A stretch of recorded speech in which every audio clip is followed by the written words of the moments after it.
And I think I'm gonna start with John first. I get to know more about John more than most of you. He's more comfortable with. I interviewed him quite a few times already. You are my star on my YouTube channel. They say, is that guy digital marketer, e-commerce? Is he the shaman? You look at this guy, deal with technology. I call digital shaman. So John, thank you for coming this morning. I wanted to share your story. Today we talk about, we are going to talk about today already. So go ahead. Appreciate it, Jer. I want to thank Zari for hosting this event. Thank you all for coming here today. I don't really have a story to share, but what I want to do is talk about community, our Hmong community, when it comes to mental illness and suicide. How can we come with a holistic spiritual view to help prevent suicide, mental illness? How can we treat, diagnose, and prevent this, right? And we haven't had any Hmong shamans that have really stepped up. I mean, we've had Hmong doctors, psychologists that stepped up to really heal the community, but we haven't had a spiritual community to step up and come up. So my conversation today is to engage how can we collaborate with Hmong psychologists, doctors, and have two ways to approach how can we help our community. Because we know it's an epidemic now, like we have so many mental illness, suicide that's going on now. What can we do to help, right? So my conversation today is, it's better if we can collaborate together using Western medicine, medical perspective, and also shaman spiritual perspective. And how do we go about that? How do we diagnose? How can we prevent? But first, we have to get rid of the stigma in our community. The stigma is, hey, if I come for help, that means there's something wrong with me, right? Or a lot of Hmong men don't like to speak out because they feel like it's a sign of weakness. So how can we get rid of the stigma first in our community and provide the resource for people to learn by themselves without having to make a phone call to like a doctor or being documented because you needed help, right? So I'm kind of jumping around, but let me just introduce myself real quick because I forgot to introduce myself. So I'm John Yang. I'm a shaman, energy healer. I've been a practitioner for about 5 years now. What I do in my professional life, I'm the chair for the Minnesota Hmong Chamber of Commerce. I'm self-employed. I run a digital marketing company. I'm also in the U.S. Air Force. I'm certified to be a resiliency trainer in the Air Force. So what is that? That's treating PTSD, treating mental illness. So I'm already doing this outside the Hmong community, and we teach a holistic way. Plus, we have the psychologist running the program at the Air Force. So I want to apply that into the Hmong community. How can we come together to provide that support? And not just go to a doctor and be like, hey, you got some mental illness, let me give you some medication for you to take, right? How can we use a holistic approach to hey, do some meditation, energy healing, or walk in nature, connect, ground yourself. So everything is about balancing, right? Balancing your mind, body, and spirit. And what does that mean? Your mind is really, how can we talk so much about physical fitness, but we forget to focus on mental fitness, right? And that's the issue that we have with the community, when everyone has a different breaking point when it comes to mental toughness, but we have to learn how to train to be resilient through hard times, challenges in life. We're human beings, we will experience stress in our life. So how do we manage stress? So we need these programs, resources to be available to the Hmong community. For me, I have people reaching out to me every day, Hmong people, not just Hmong, but just people all over the US reaching out for help. How do they balance themselves? A lot of people are rising shamans, or yakamoha. It's like gifted people, right? I think we're all gifted in some way or another, but a lot of people come to me for guidance, for help, for healing.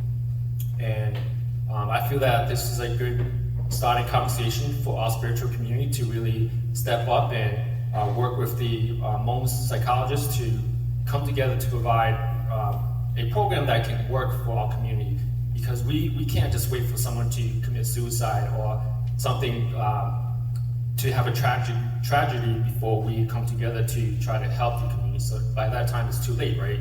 So with me, I've never really had any mental illness. We all go through stress, but the way I ground myself is really, you have to be mindful enough. That's why they teach mindfulness meditation, right?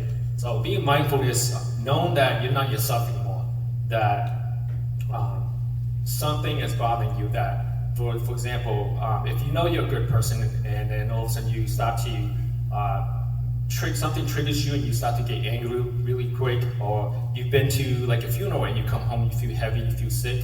So being mindful is knowing that something has changed, that you need to come back and ground yourself and find help to get back to who you are. So that's called mindfulness meditation, is just knowing that you're not yourself anymore. When you can tell that you're not yourself anymore, then you can help and fix yourself. But if you're not mindful, then that stress is going to lead to depression, and the depression is going to lead to negative thoughts, and negative thoughts can lead to suicide, hurting people. We hear today in the news, there's so many things going on in the world, like mass shooting. That's been like an epidemic in the US, all over the world. So how can we come together to just really find a resolution, but not just resolution, but just something that can help and make an impact in our community? So that's really what my intentions here today is.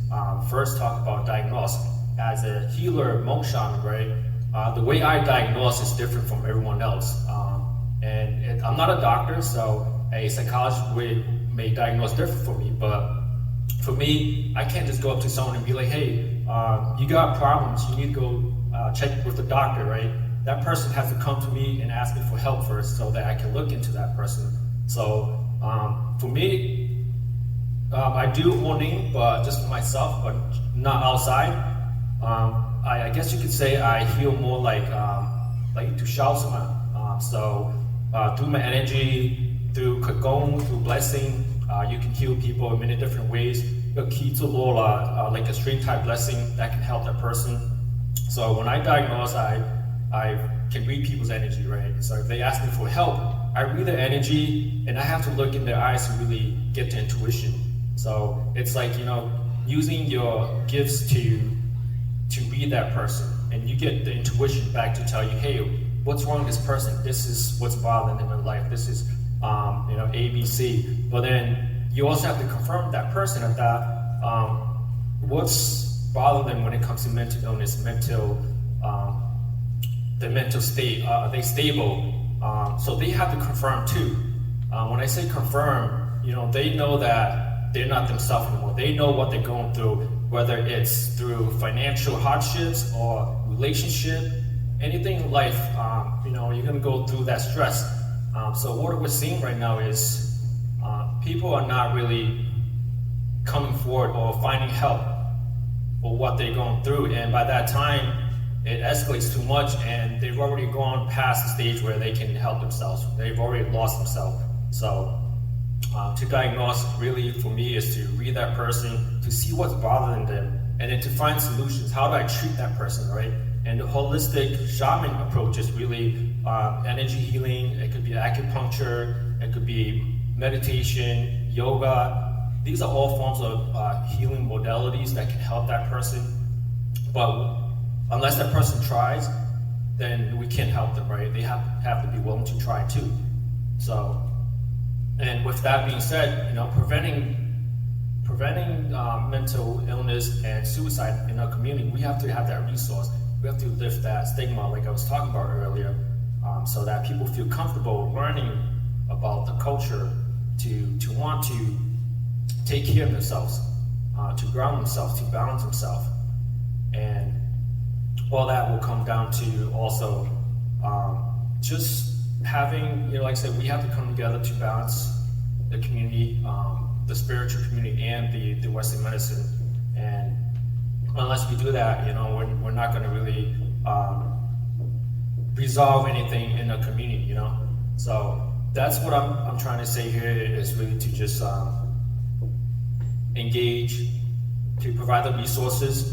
I know we have organizations that provide mental wellness awareness, but how can we find solutions that someone can take home and practice themselves, right, to prevent that, to prevent their maintain their mental wellness.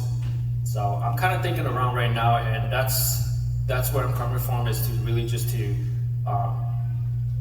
provide my insight as a healer on how I can heal that person, but also we have to teach the spiritual side of things, is, you know, for them to know that we are spiritual beings living in a human experience. Our body is just a shell. That's why we don't live forever. An animal and a human dies the same thing. So we all die. The way the animal die and the way a human die, it's the same thing. You take one last breath and your spirit leaves your body. So, and I've done some research. A animal also has a third eye. Third eye is called pineal gland. And I believe that's where the spirit soul is connected. So that's why, back to what Joe was saying, we don't believe in killing animals, sacrificing anymore, because we could be an animal too in our next lifetime. An animal and a human are just different bodies, just like how different cars, you know, we're just a driver as a spirit. And an analogy is, you know, when the car breaks down, we find a new car, right? And it's the same thing with a human, you know. So this lifetime I may be human, next lifetime I could be an animal. We don't know. It depends on your karma. So that's just my belief. I'm not saying that you have to believe in what I think, but you have to understand the spiritual aspect of humans first before you can think about how to go about handling the mental illness and suicide. And everything is all about energy, vibration. So what you output is really what you attract. So if you're a negative person, you have hate, you can't forgive people, then you're gonna attract a lot of negative spirits. So back to what I was saying, our body is a shell, our spirit is the driver. If our body is a shell, that means other spirits can tap into our body and take over too. That's why we see people being possessed, or people in the hospital have schizophrenia, multiple personality. It's because they have many different spirits feeding into their mind, and they're vulnerable. So when you're negative, you're vulnerable for evil spirits to tap into you. But when you're positive, like you go to church or temple, you're less likely to be attacked by these spiritual negative entities, because your vibration is higher, they can't reach you. But if you have a higher positive vibration, you're a positive person overall, you'll probably be able to tap into higher spiritual beings, like angels, like depending on what type of spirit guides that you work with or you have. So that's why energy vibration is so important in our community. And we have to understand that when someone becomes illness or sad, or they have stress or depression, they're vulnerable for spirits to tap into them. And these spirits can put negative thoughts in your mind to hurt yourself, to hurt other people. So you have to take care of yourself first. You have to heal yourself before you can really find ways to help others. And this comes down to just what I was talking about earlier, is once you understand the spiritual side of things, then you can understand how spiritual works. If you talk to a doctor, they'll tell you that you have mental illness, you need to go to the psych ward. But if you talk to like a shaman or a spiritual healer, the way we look at it is more, you know, hey, we can fix you by maybe owning or do like a ritual to fix you, to remove these negative spirits from you, or we can heal you through energy to clear your energy, or to clear all the negative energy in your body, and that will make you feel better. But after that, you may feel better, but you still have to maintain that energy. You still have to maintain that positive energy in yourself. So that's all I really have to say today, is really let's engage, work with other medical doctors, Hmong medical doctors, and heal our community, because this has been an epidemic in our community. And like I say, if anyone needs help or anything, feel free to reach out to me. I'm here. So I know my time is coming up, so I'm going to pass the mic to Gambao and see what she has to say and her perspective towards mental illness and suicide in our community. Thank you. Thank you, John. Okay, you said everything that I wanted to say, so I'm not going to repeat what you said. But I wanted to tell you guys my experience, especially with mental illness. Because when I first rise in 2010, I went through that. I went through hearing voices. You can say that if John wants to talk to me and he's somewhere out there, oh, his voice is coming to my head right now. So I went through mental illness and I thought I was crazy and people thought I was crazy. But it's because I was rising, I was awakened. And so that any spirit out there can talk to me, can come to me. And I wasn't strong enough yet. I was very, very weak. But before I go into that, let me introduce myself. My name is Bai, or Gambao. I'm a single mom with 7 children. I'm a homemaker. During my time that I was awakened, my husband passed away, and it was hard. But I think, so when he passed away, I have all these voices in my head, and I was going crazy, and people think I was crazy. But I know I wasn't crazy because I can hear things and they talk to me. So I was going through a hard time and rising at the same time. I've been to mental institute. I was put into mental institute. So I went and experienced other patients there. I know exactly their feelings. I know what they're going through. I can read their energy, like John was saying. I can feel their pain. It was really, really hard. So what Christy covered earlier and what John is saying is very, very true. This gift was given to us by birth, and we cannot avoid it. I always tell people, you can run, but you cannot hide from it. It doesn't matter what you believe in this world, in the Christianity or in Buddhism or shamanism, it doesn't matter. You have it with you. You were born with it. So you have to learn how to live with it, and you have to learn how to control it. But once I learned how to control it, then those voices don't come to me anymore. I can ask them to come to me. I want to talk to them. No, they can't come to me anymore because I am a stronger person. They can't use my body anymore. They can't tell me what to do anymore because I know who I am and they know who I am. So I've been practicing for 12 years now, and I still do. I don't do a lot of work for the community. Like John said, if you don't ask for my help, I will not help you because that's the way it is. We cannot go open other people's door. We have to leave their door open until they're willing to ask us for help. So that's the way the rule is. And we can't look at you and read you unless you open your door and unless you open your mouth and ask us that you need help. But I see recently that there's a lot of mental illness in our Hmong community and also suicide. And I feel really, really bad for those families. Those could have been prevented, but it's because the younger generation doesn't believe in what our parents believed. And so the parents doesn't take enough time to help their children. Go hay no mai via de go po hay de pe cho nia hay pe cho si na pe chi oi than nen kho pe te mi tu mi nyo li yo ni cho nyo to mong so ka li ki chai na thầu yu tàu pe hu pli lo tiếng câu lo pe yo to i than nen kho mo chu mo yi lo pe yo to i than nen kho pho no nu pa tàu to pe cho mi nyo lu nen ko lo chi so mo so ki so ni te so i ya chi te lo thâu lo te chi po ka li cha lời từ ông bố sửa phê phê lo lời hay đồ bé lo bé chơi thì ô khó có gì nó cho bố sửa đâu sử dụng thì bé chỉ lo ba bé thì tu thì nhà thì mình sinh sự chỉ thì lấy mua thì mình lấy bé nó họ bé lúc community rồi mua cho suicide shi to nó.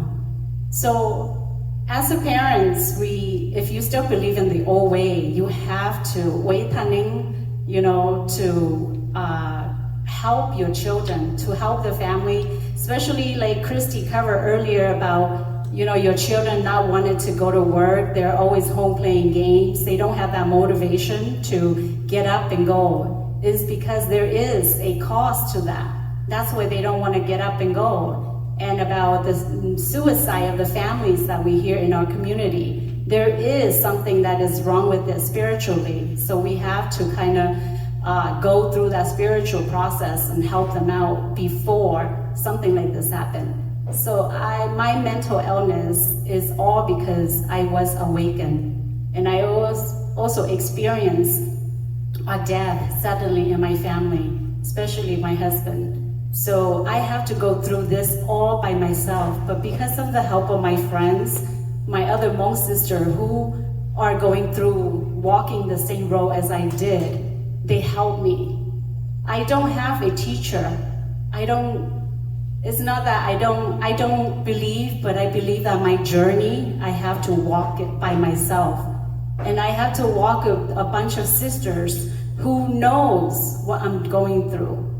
And so that's why I depend so much on my sisters, my brothers, the shaman community, the Shao community. I am not a shaman. I am actually a Shao Ya Ying. So my level is a little different, but we all still practice basically the same thing, still reading energy and all that, and healing through Qigong, through Fu Fu, through anything that the shamans can do, we also can do.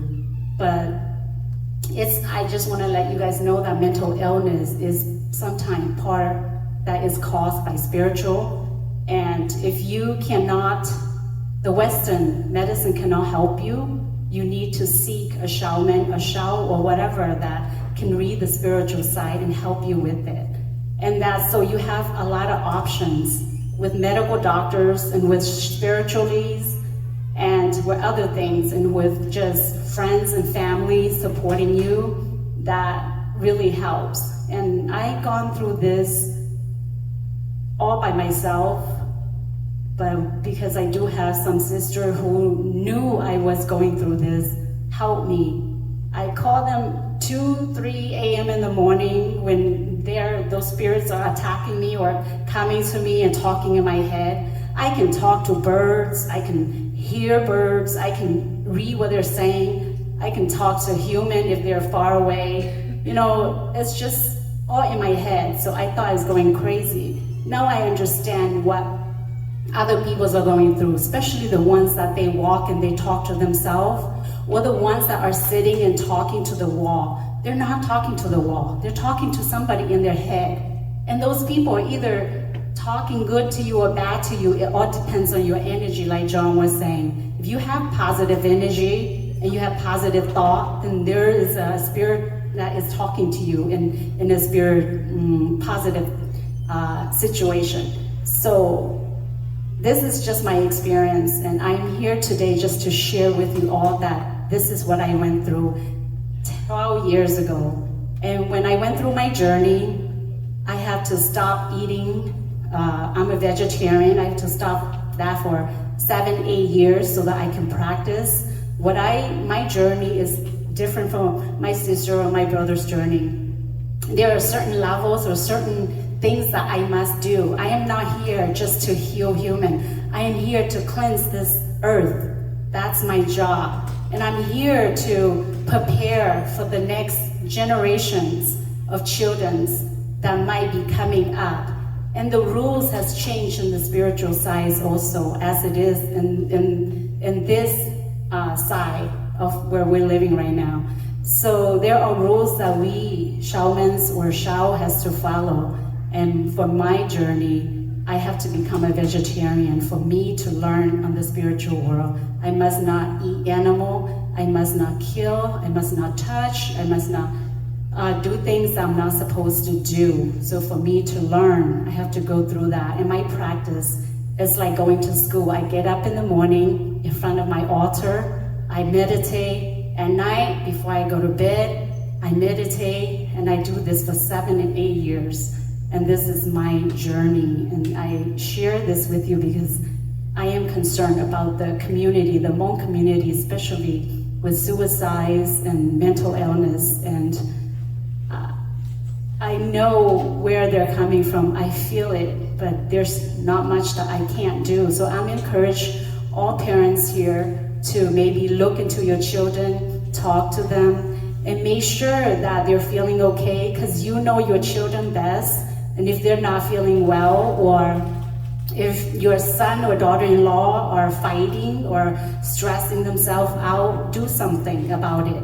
Don't just say, go see the doctor. Sometimes the doctor can see what's on the outside, but sometimes spiritually they can't not read what's bothering your kids. So I encourage all parents to just look around your house. Make sure that your children are okay. Make sure they do the nya, they inside they vow, they sing ling sing ju, they bỏ hạt tiền thổ tự ý ra chi, chỉ sau là nè chỉ một thọ này một sáng đầu nó là thọ nè một sáng sáng chụp pli là một sau đầu là, đó họ bị lâu rồi bị yên mua rồi nên mình cả hay cho cái bị đau nữa nữa chỉ用yên nhiều rồi bị cơ thì chỉ bị yếu chủ ba bị tứ đau lò lại bị vấn đề gì chỉ bị đau lò lại chỉ bị tứ bỏ hạt tiền rồi mình cả chỉ giờ thì nó thầu bị bỏ bị thì mình tụi mình nhua nếu nhua xía chỉ bị yếu tàu ba sau nữa thì em muốn chơi ít than nên một say tôi dạy rồi là một ít than nên kho là kho cái than thôi là doanh nghiệp gì tu họ nói họ best way cho họ vì để bị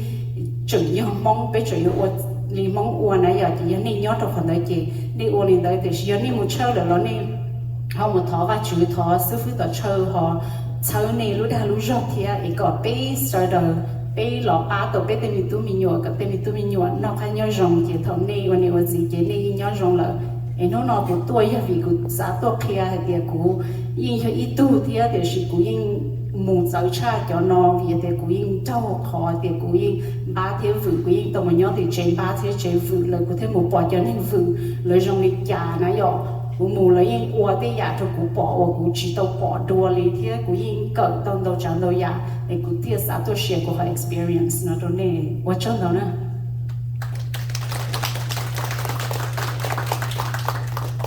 Hello, nhớ rong của Chúa, but also I go by Gao Shuoyi now because they know it's not legally changed, but it's culturally changed. I'm just going to use my phone a little bit because just to organize like that. So a little bit about myself. I was born in Fresno, California. I am at the age of 33. I am culturally divorced. Yes, I am but I do not have any kids. My family belief is a shaman. I grew up believing in God. Strange, you know.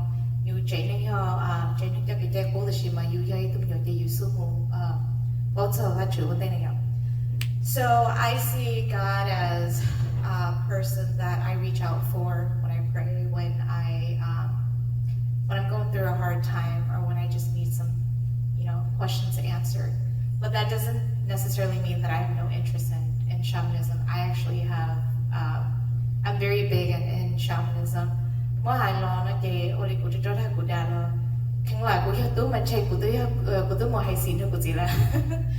I was very into my purpose. I am a master, a mentor, and I'm also a student of my own master. And basically my whole purpose is empowering those who are just in the process of awakening, those who have been rejected, those who have gone through mental illness. I have gone through a lot throughout my years, starting as of the age of 16 years. I did not find out I was gifted until I was like 22, when I started to experience things during my marriage. I was experiencing sleep paralysis. I was going through suicidal thoughts. I was going through a lot of loneliness throughout my journey, and just life in general.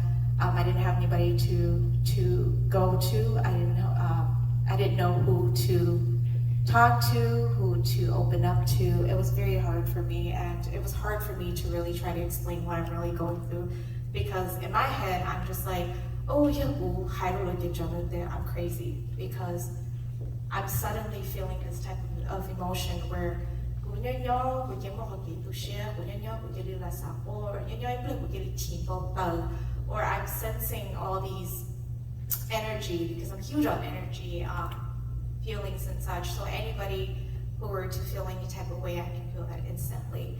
But I just don't express about it because I'm just not, as these two individual has stated earlier. Sorry, I'm nervous.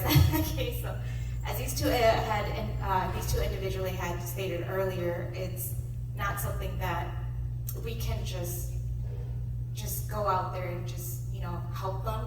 It's something where they would have to reach out for us because we don't want to open a door that they're not ready for. And when they are going through something, we cannot.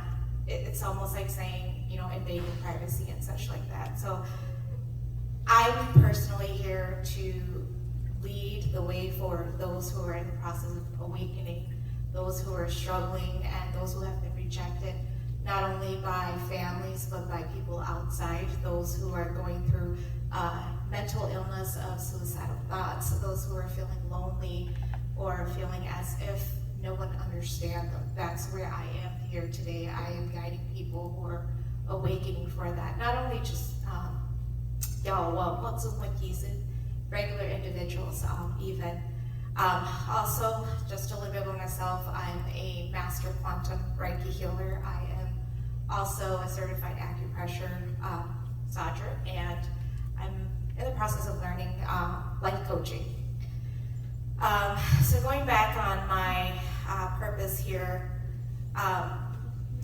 going through spirituality is a really, really rough road for especially Bay Donglon, because Bay Donglon down at the what it Bay Dong Hai and Chia or Tao a lot of that is coming from dementia, and a lot of it not only it partakes in physical illness, but mental illness, spiritual illness, emotional. A lot of that has to play a role with your spirituality. So I'm here to guide the way. I'm here to lead the way. I go both ways.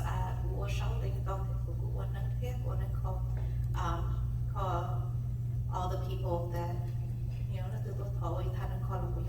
I can do that too. But I am a mentor. I do have mentees of my own. I have students of my own.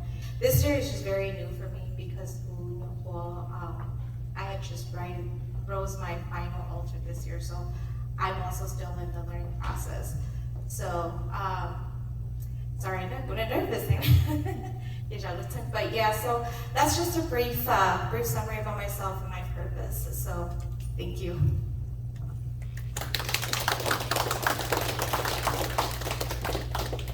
All right, just want to say thanks to Christy for inviting me here to share my story. My name is Zua Zhang. So, where does my story just started when it started after I got married. So, when I initially, the whole journey started, I was unaware of what was going on. And so what's going on was those illnesses there. Like my right arm, it would hurt. Go to the doctor, they see nothing. I would have headaches. I would take medicine for it, and rather than the headache getting better, it got worse. It felt like you had a string tied to your head, and it was just getting tighter and tighter. It was like nothing you can do. And then with my marriage, it was the little things that I never cared about, I started to care about. It's as simple as the cup that was on the left side, and if it was moved to the left side, it was such a little thing, but it became such a big argument. And that causes the break in the relationship between me and my significant other. And without looking into it, not knowing what to do, just those arguments, that can cause them to having a break in the marriage.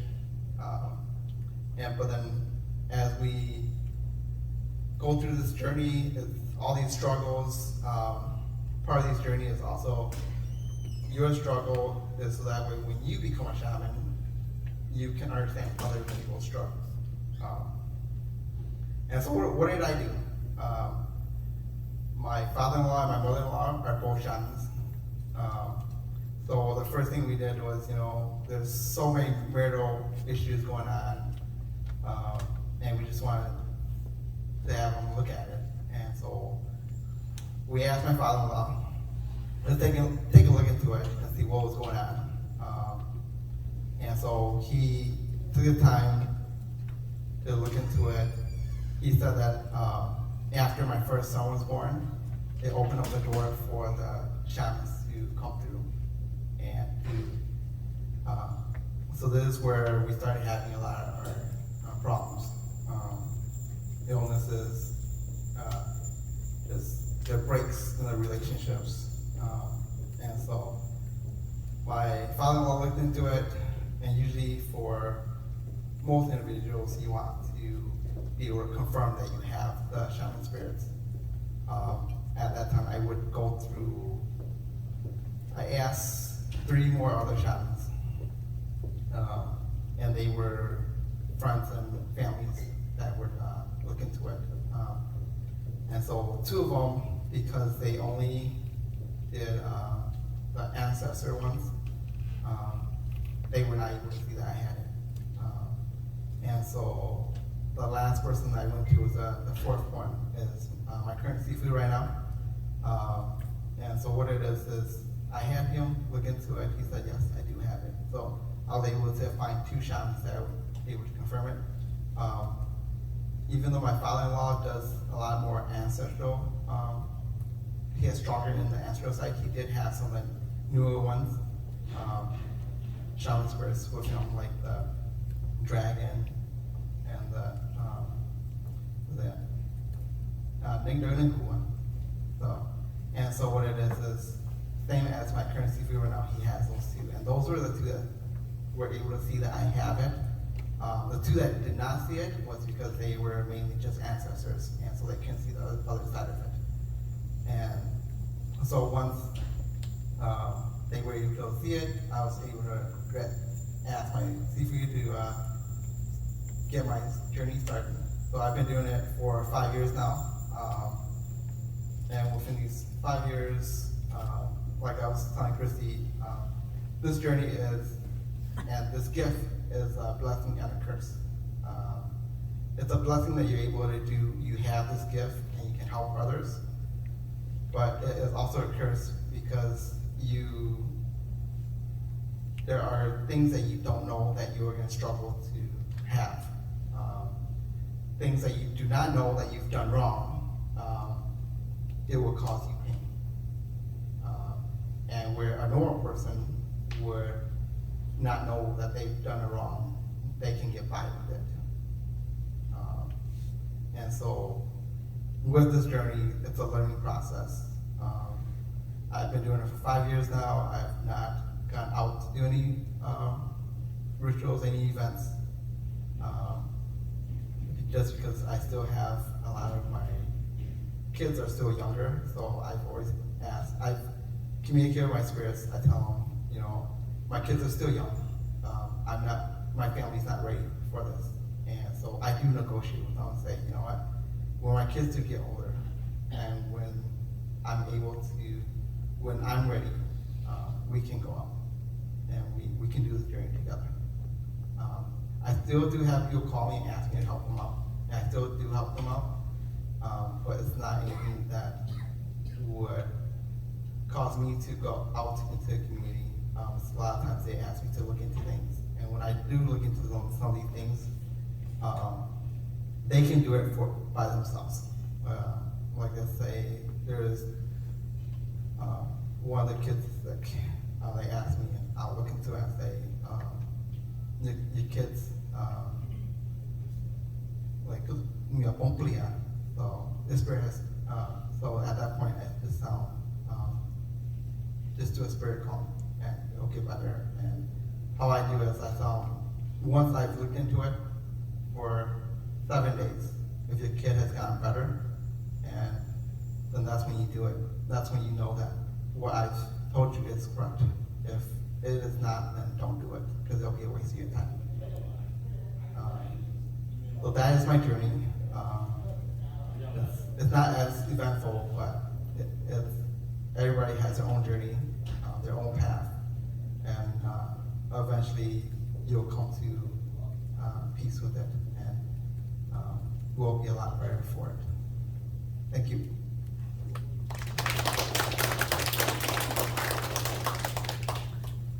Testing, testing. Making sure that it works even with my mask on.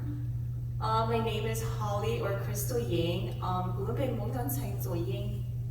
I've been on the spiritual journey for 12 years, so it's been quite a hectic and challenging journey. I have a lot of experience in the mental health and suicide department just because my mental health history has been quite dramatic and severe. There is always a legendary question that gets passed around the psych ward, and that question that the kids in there always ask each other was, how many times have you been here?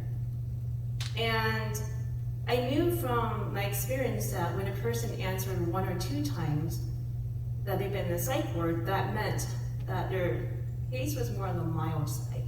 And if they answered 2 or 3 times, that meant that their case was more on the moderate side. And if they answered 5 times, it was severe. And it was really rare to find someone in the psych ward who would go beyond 5 times. People actually do get there that many times. So one time a kid asked me, how many times have you been here? I've been here 5 times. And I paused and I asked myself, should I really answer this question? Eventually I decided to just be blunt and honest, and I said, I've been here 9 times. So I've been struggling with my mental health for 24 years and have 6 psychiatric mental disorders under my records. And statistically speaking, if you have a severe mental health issue and it was chronic, your chances of recovery is just only 20%. So with me, with 24 years of mental health history, 9 psychiatric hospitalizations, 6 mental disorders, and over 20 attempted suicides, you can say that my chances of recovery would be very, very slim. This is the first year that I made a huge breakthrough, and I'm finding a lot of balance and peace in myself, in my life experiences.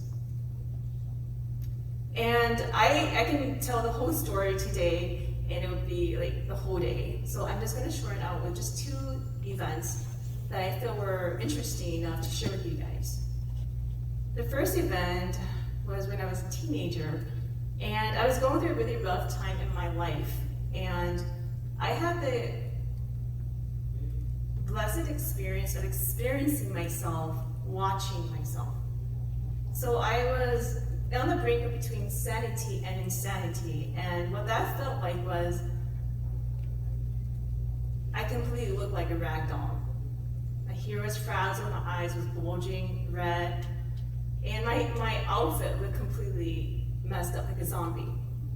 And I remember caressing the walls around the house and gliding around the house, muttering nonsense to the wall like it was alive. And in my mind, I'm thinking, ooh, I'm acting kind of weird right now. Why am I acting like this? But my body naturally wanted to do that. So at this point, I didn't care because I was reaching maximum capacity of mental and emotional chaos. And so I read this story because when you're going through your moments of I completely lost it, you really don't care about being socially, behaviorally normal. And I find that experience interesting because I was in between worlds where I get to experience myself and having the awareness that I was acting very abnormal, muttering nonsense. I don't know for how long I did that. But that went for a while. I thought it was an interesting experience of what it felt like to be in between states of sanity and insanity. The next experience I had was a huge pivotal moment for me as well. I remember the clouds were storming, the rains were dripping, and it was the perfect setting for my mood actually. And I stormed out of my parents' house. Again, I was a teenager. And my mom knew that something was wrong, so she chased after me, and I went straight towards the lake. And obviously my mother was stronger than me, and so she was pulling on my hands the whole time. It literally looked like she was kidnapping me. And I recently just lost somebody, so I didn't really tell her what was going on with me. But I remember at that moment I cried and I screamed the loudest scream ever. And it probably hit the sky and shattered everything because the cars that were passing by on the highway was honking, beep, beep, beep, the whole time at my mother and me. And I think the strangers that were passing by thought that my mother was kidnapping me, but really she was preventing me from going into the lake and taking my life away. Eventually the ambulance arrived and they had to put some tranquilizer to calm down my nerves. And I was on another trip yet again to the psych ward. So I had a lot of experiences of over 20 attempted suicide, and so I can say that this journey has been one hell of a journey.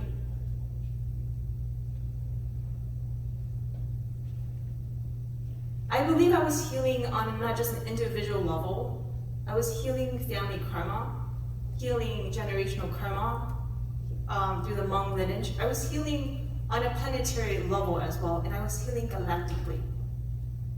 And so I was healing on very dense and deep layers of karma for not just my family and my lineage, but planetarily and galactically.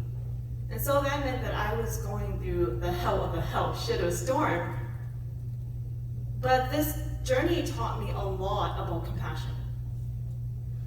It taught me that all of this could be resolved through the most powerful gift in the world, and that was love, compassion, and forgiveness. And so I started this journey the spiritual journey for 12 years, and my mental health went on for 24 years, but I'm reaching a state of a lot of balance. There is a burning question that comes up. Why is it the new generations of shamans and healers are experiencing psychological symptoms in more higher frequency than those of the older generations who are experiencing more of physical diseases? I believe there's a lot of answers to this question, and everyone definitely has input into this question. But my version of it is it has something to do with the planetary shift of 3D Earth to 5D Earth. And what this means is that the planet is shifting from a place of hate, vengeance, greed, power, trauma-based energy to more of love, compassion, kindness, humility, and unity. So basically, when the planet starts shifting like that, it requires all the light workers, healers, shamans, to do their work to help shift the planet into higher frequency. And so, because it's going from dense to less dense, that meant that it's going from the tangible into something less. I guess I can explain this more in terms of like, we're just not looking at the physical aspect of it, we're looking into the energetic, spiritual aspect of it. And so instead of looking at it as just a physical disease, we're looking into the actual root cause and deep into the physical diseases. And that is all trauma, psychological base. The energy of thoughts, the energy of emotions from our trauma experiences that perpetuate and create and manifest into physical diseases. Because as a person who can feel energy, when you scan your hand over someone's bodily part that is affected with disease, you can feel the emotions and the thoughts vibrating off the cells that's coming off of the body. And so we're not just looking at the outside superficial level, we're going deep into the core root causes of diseases. And I believe that all physical diseases comes from psychological trauma. And I always use the 3 amas. Drama causes trauma, trauma causes karma. One and the same thing. And so because the earth is shifting its frequency, we're not just looking on the surface levels anymore. It's not to say that the current generations are not experiencing physical symptoms. They are still, but we are experiencing huge amounts of psychological symptoms, not just in the spiritual community, but in all communities, spiritual or non-spiritual. I believe that everyone has a story to share and give to the world, and I believe that we are all winners here because simply just by breathing and existing, we have so much courage to be here, to be a soul, a spiritual being, to exist in a human container.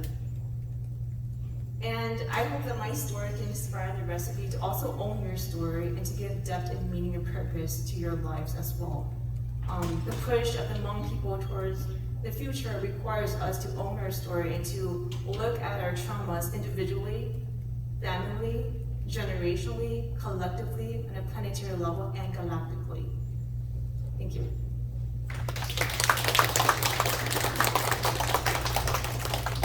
Would you guys be willing to answer a question?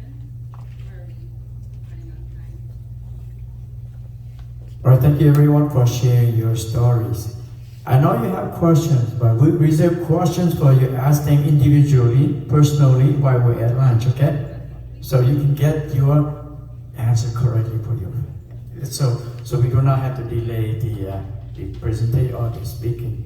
So thank you for coming out, share your story.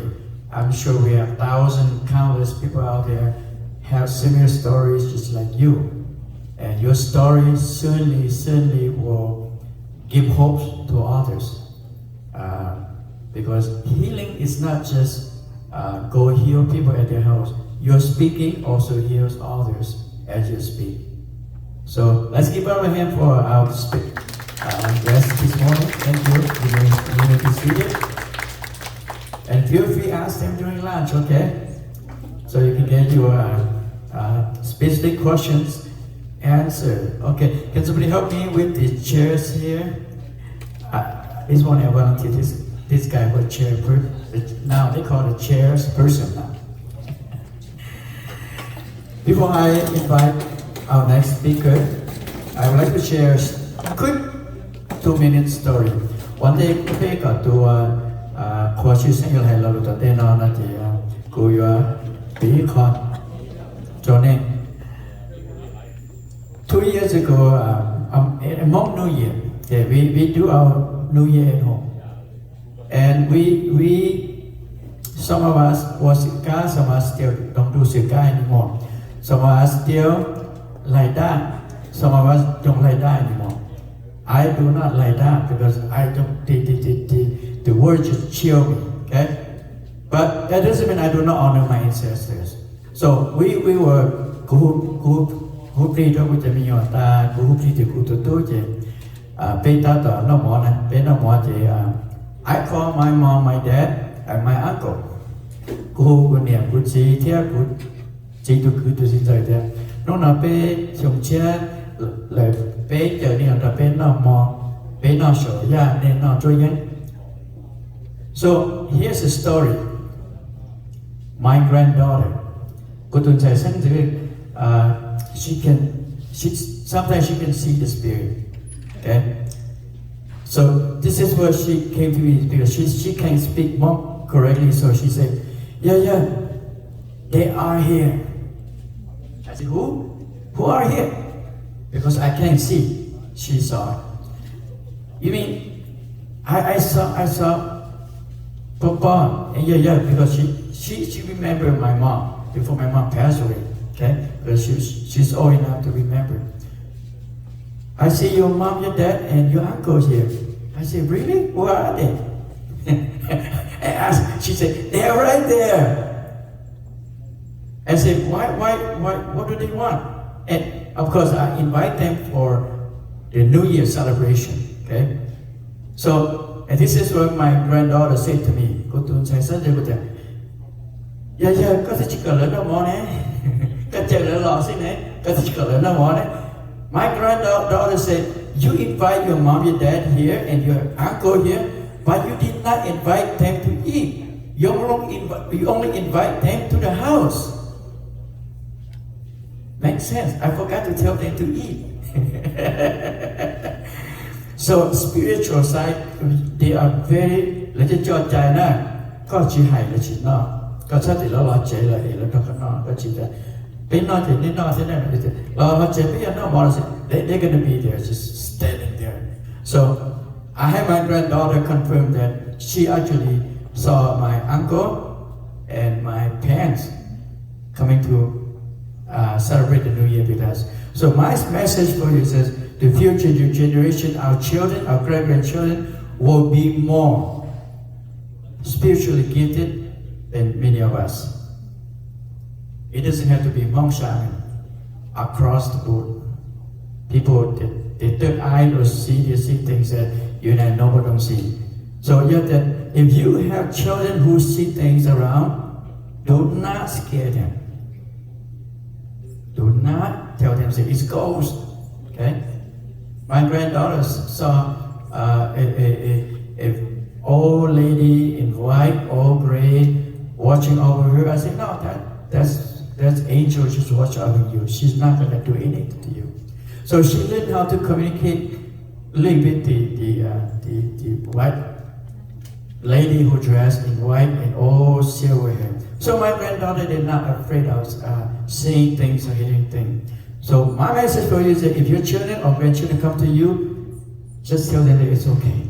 Okay? So I do have a lot of stories throughout the years, but I only share what's related to our talk today. So next we will have our next speaker, which is I saw her a lot on her Facebook. She did a lot of coaching, mentoring.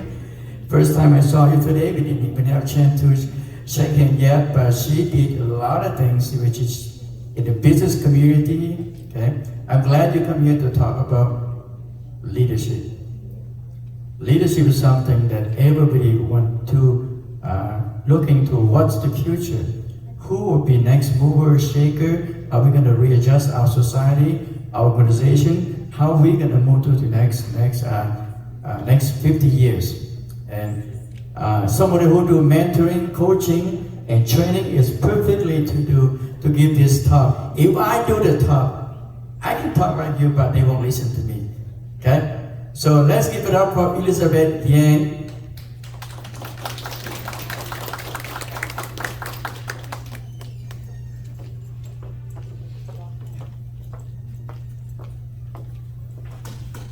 So I am standing between you and lunchtime, and that's a lot of pressure, okay? So I'm gonna try to stay on time, okay?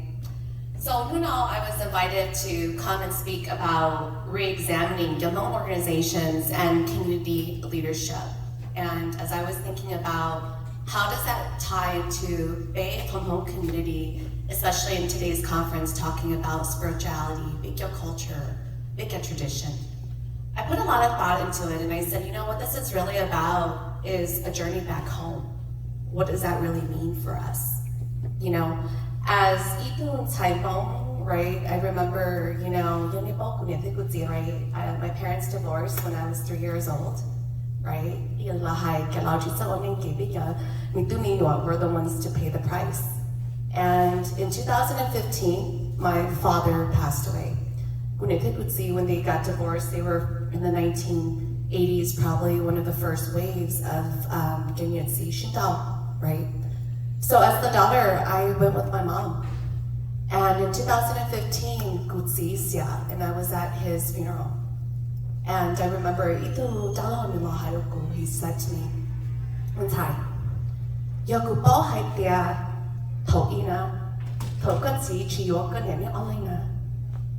if I knew how the big inside, you'll do ba big bomb big tuna,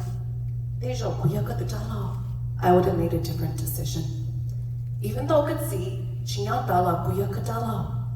I should have been there for you. 30 years later, and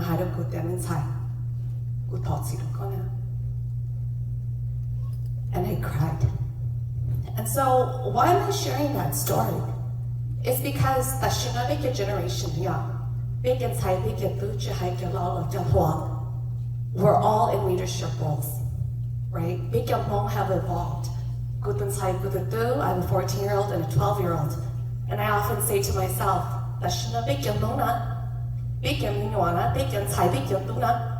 they are going to be just fine being completely successful. Literally, big first in the wave of families say, many of them today don't even speak Hmong. Many of them today, right? They're going to be just fine. They're going to be successful. Make good money, they can make good money. They're going to be just fine. But what's their journey back home? What are big Hmong people going to do to give big a younger generation a reason to come back into the Hmong community? A reason to come back and buy big Hmong. What does it even mean to be Hmong anymore? That's a question as a mom I often contemplate, right? We want big and Tsai big to be successful. We want them to have good jobs. We want them to be leaders, right? Parents can brag, clans can be happy. But if we give them a reason and the opportunities to come back to La Babi Mona, they don't have to. They're just gonna be just fine, right? So what does it really mean to be Hmong? I want to just talk about really my experience when I talk about examining the Hmong organizations and leadership. I was in corporate for almost 10 years in product innovation, right? And then at some point, I came back, I started my own business, so now I'm a small business owner myself as a business coach and strategist in sales. And somewhere along the way, I also so I got involved in a lot of different nonprofits from to run for office and Elizabeth, how do we crowdfund money on social media, right? So I've had the privilege of working in the private sector, supporting and being on boards as part of the nonprofit public sector, and now also running my own business. So there's some things that I've observed with Big Hmong Txuj that I do want us to talk about. And I think there is a huge gap right now between the right? I want to challenge many of you, right? Do you see yourself as a leader? Do you see yourself as a leader? Right now, many of the young people, they don't want to be leaders. They don't want to take the responsibility, shoulder the pressure of being a leader, right? What is leadership? It's fame and recognition. They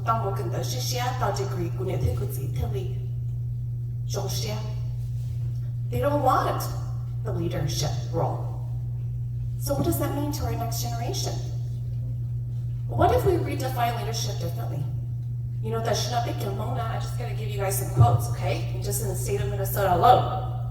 This is from MinnesotaCompass.org. Big Hmong, 81,000 people here in Minnesota.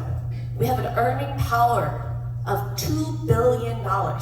Billion as in B as in bake, okay? 9,000 businesses with $100 billion in sales, 35,000 workers, and in the state of Minnesota alone, paying about $138 million in taxes. That's what Big Hmong are capable of. And if Big Hmong don't want to be leaders, where are we going to be? Where are we going to be in the next generation, right? So when I think about where the biggest opportunity is to Big Hmong, and you look at nonprofit sector to private to even being entrepreneurs, there's basically 4 opportunities, and I'm just going to name them and I'm going to break them down. The first one is they see leadership as status, fame, and recognition. All they worry about is but that doesn't serve them in the organizations, and I'll talk about that in a little bit. Then those that don't want to fit that model, they're doing the opposite. They're becoming influencers. YouTube stars, right? Now they're chasing fame. So where is that opportunity to come back to our community? And I think the biggest one is really, when I look at this, is like, how do we release the shame when we don't fit this stereotype of what a Hmong leader should be? How do we hold each other accountable so that they own their impact and their purpose. When I started Momenting on the World in 2016, we were a volunteer board of directors, and I put together a job description at the time Hmong women leaders to join me to launch the Hmong Momenting on the World Summit. And Lahai with Elizabeth, good standards, no. These are volunteer positions. They're too high. Too high.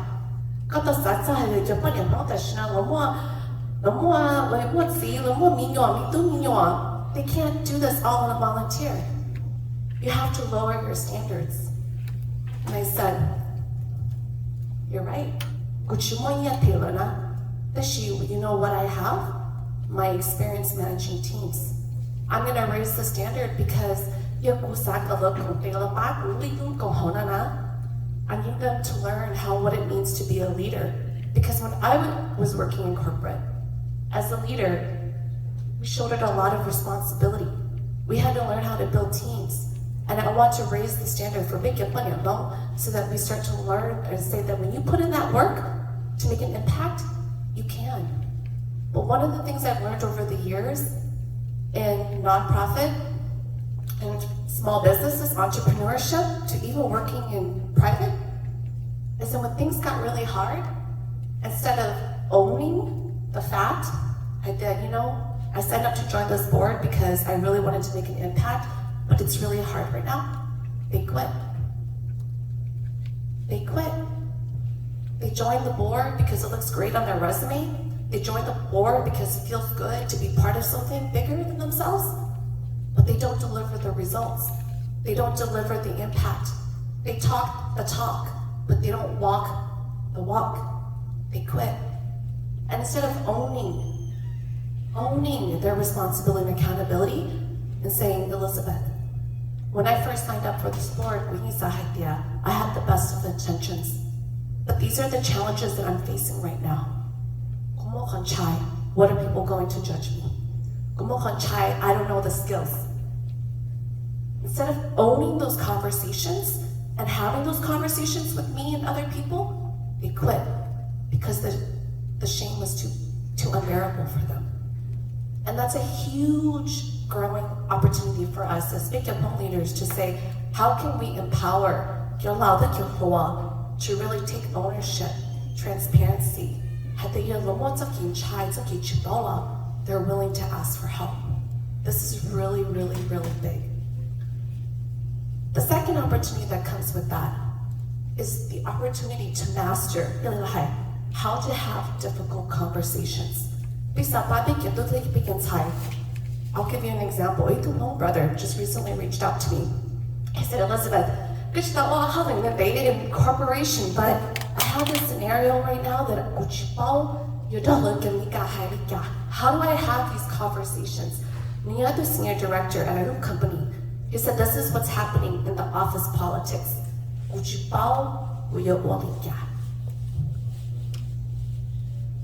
That's where the official, you have to have mentors. But what it really comes down to is, are we teaching how to have the conversations that are difficult? How to show up with compassion, vulnerability, right?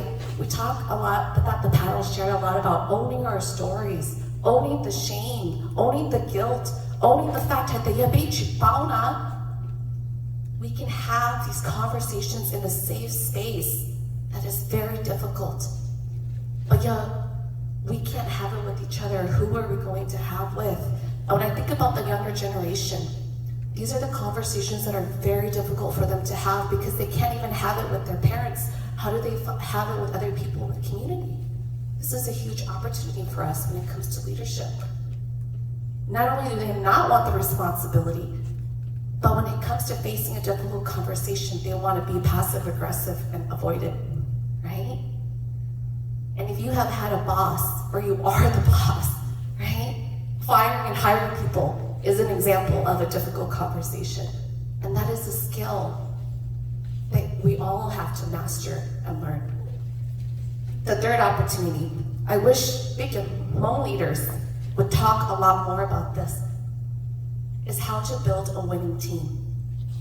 we let each other off the hook too much. When they say to me, Elizabeth, your standards are too high, I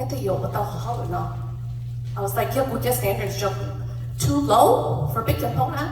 How can they compete with mainstream? I was in emerging technology, okay? It sounds like the MIT, Harvard. Those are the people that are competing with your Hmong brothers and sisters. The ones that went to community college, that don't have the money to go to Harvard and MIT. Now some of you do. You're sending your kids over to Harvard and MIT.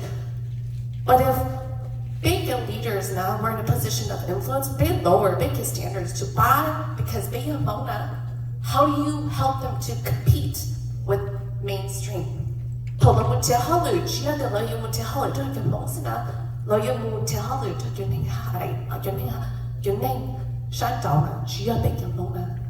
I said, if I were to go, I have to take my outside experience and bring it into the Hmong community and raise the standard. That is my journey back home. And if you can't handle the hype, you can't take the heat, then get out of the kitchen, right? Plenty of other people want to cut corners. Work with me, you're not going to cut corners because I want you to be successful. If I can help you be successful, you're going to be just fine being successful in mainstream.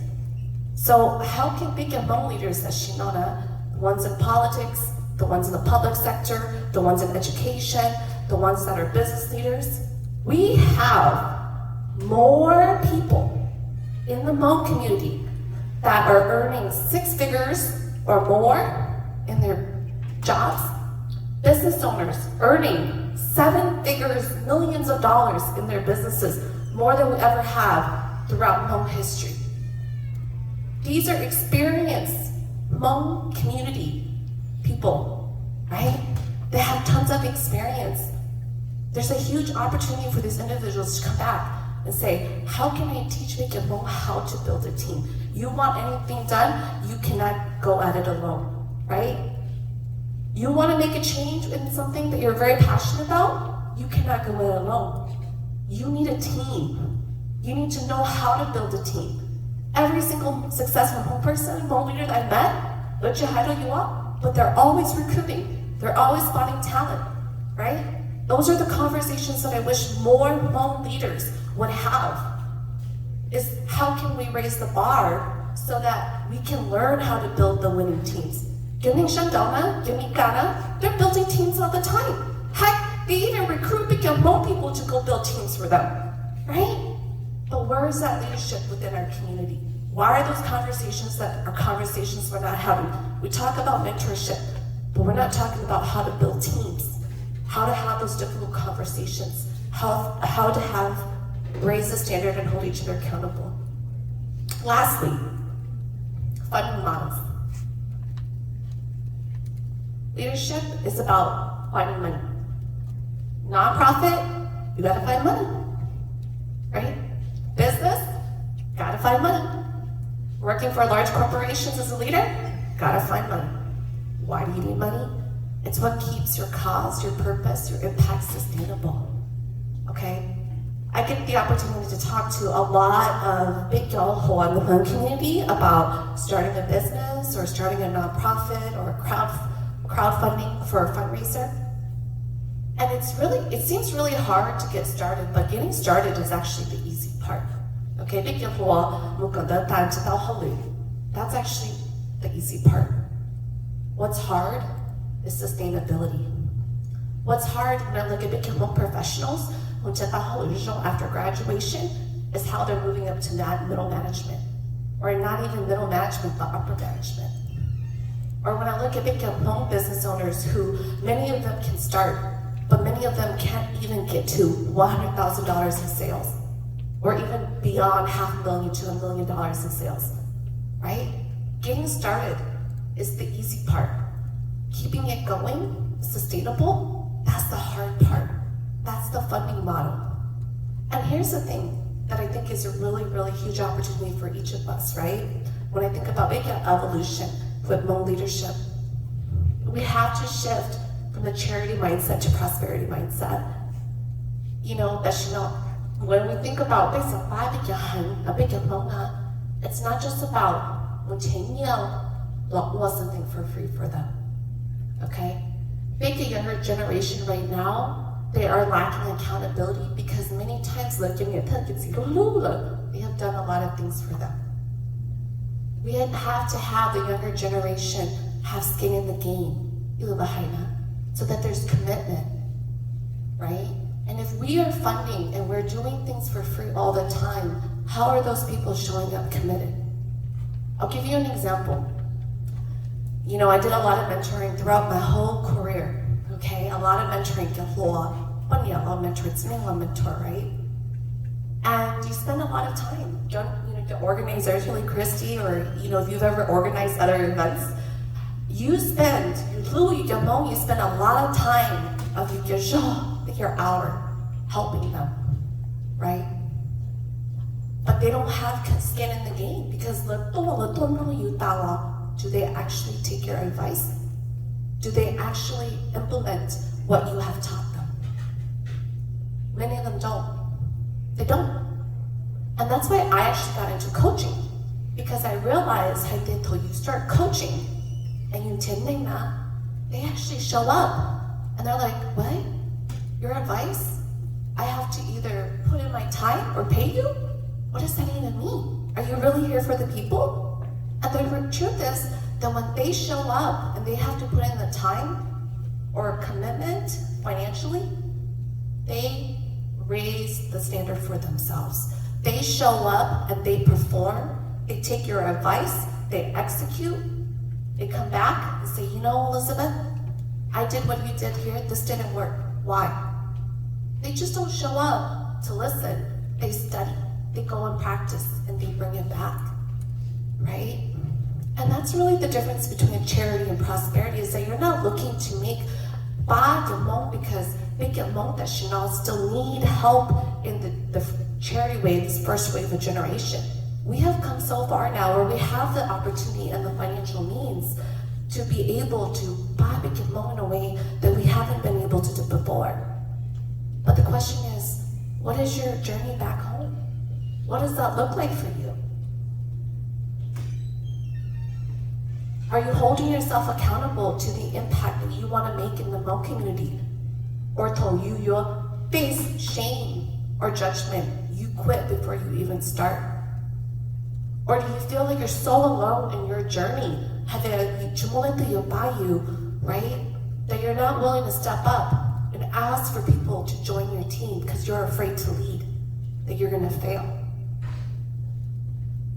Or lastly, are you going to be able to take the opportunities that when things get really hard on your team, people are not showing up and doing what they're supposed to? It's someone you just have these difficult conversations with them, so you let them off the hook. And lastly, funding. Are you so afraid of money? Money's nice to have in the bank, isn't it? That you're not thinking about how do we fundraise? How do we hit our sales goals? How do we make our impact sustainable? And think a bigger model, think in a bigger way, right? These are the 4 biggest opportunities that when I look at big Hmong, especially the younger generation, these are the missing skill sets, the missing mindset that is really going to help do big Hmong. Well, if we don't provide the opportunities of that inside of the Hmong community, those that are very successful outside of the community, they don't have to come back to the Hmong community. They don't. So today, as we wrap up, what is your journey back home? Leadership. What if leadership isn't about status or recognition, but leadership is simply about how people experience you? And the real question that you really have to ask yourself when you look at these different models of leadership is, how am I leading myself? Do I see myself as a leader? Right? That is our journey back home. Thank you.